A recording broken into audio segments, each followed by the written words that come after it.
Everyone, welcome back to my channel. আশা করছি তোমরা অনেক ভালো আছো এবং সুস্থ আছো। প্রতিদিনের মতো আমার আরেকটা ভিডিওতে তোমাদের সবাইকে জানাচ্ছি অনেক অনেক স্বাগত।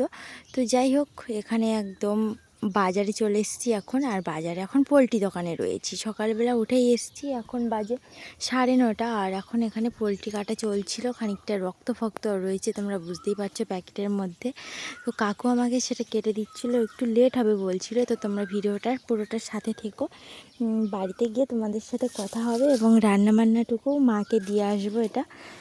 কারণ আমার বাজারে অনলাইনে কিছু দরকার রয়েছে, ওই জন্য আর কি মাকে এটা দিয়ে আসবো। মানে মাকে দিয়ে আসবো এই যে পোলট্রির মাংসটা।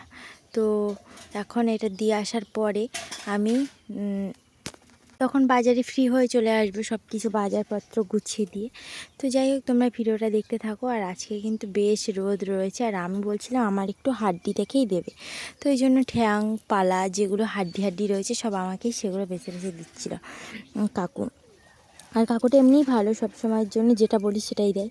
তবে কোনো দিন লেগ পিস নেওয়া হয়নি, তো অবশ্যই সেটা লেগ পিস একদিনের জন্য নেবই। তো তোমরা ভিডিওটা পুরোটা দেখতে থাকো। বাড়ি ফিরেছি, বাড়ি ফিরেই তোমাদের সাথে ভিডিওর সামনে চলে এসেছি। এইখানে দেখো চিকেন কষা করেছে অল্প করে, আর চিকেনের ঝোলও বানিয়েছে কড়াইতে। দেখো ঠ্যাংটাও দেখতে পাবে, মুরগির পাটা। তো মুরগির পা কে কে খাও অবশ্যই জানিও। আমি কিন্তু জিন্দেগিও ঠ্যাং খাই না। প্রথম এক দুবার খেয়েছিলাম, সেটা আমার বরের দৌলতে। ও আমাকে জোর করেছিল বলেই আমি একদিন খেয়েছিলাম, কিন্তু তারপর থেকে আর কোনো দিন খাইনি। কেন জানি না, ঠ্যাংটা আমার অরুচিকর। ঠ্যাং খাই না, গলা খাই না, স্টোমা খাই না। চামড়াটাও আগে খেতাম না, বাট এখন খাওয়া শিখেছি। এখন বলতে বিয়ের 1-2 বছর আগে থেকে খাওয়া শিখেছি। আর তার আগে তো খেতামই না চামড়া, শুধু মানে সলিড মাংসটাই খেতাম। আর একটু আধটু হাড়টাও আগে খেতাম না। অনেক কষ্টে তারপর পরপর একটু একটু করে সব কিছু শিখেছি। এটাই তো জীবন, তাই না?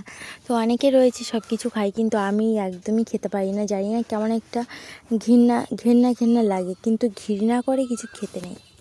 মানে এখন বিকেলে চলে এসেছিলাম একটু কিছু শ্যুটের জন্য। আজকের ভিডিওটা খুবই ছোট টাইপের হয়ে গেছে। যাই হোক, এখানে এখন আমরা একটু কটা ফানি ভিডিও শ্যুট করছিলাম, ওই জন্য আর কি এখানে একটু হাসাহাসি চলছিল।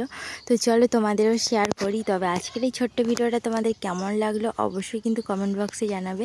তো চলো ওদের দিকে এখন যাই আর তোমাদের সাথেও শেয়ার করি কেমন লাগছে আজকের ভিডিওটাও কিন্তু অবশ্যই জানাবে।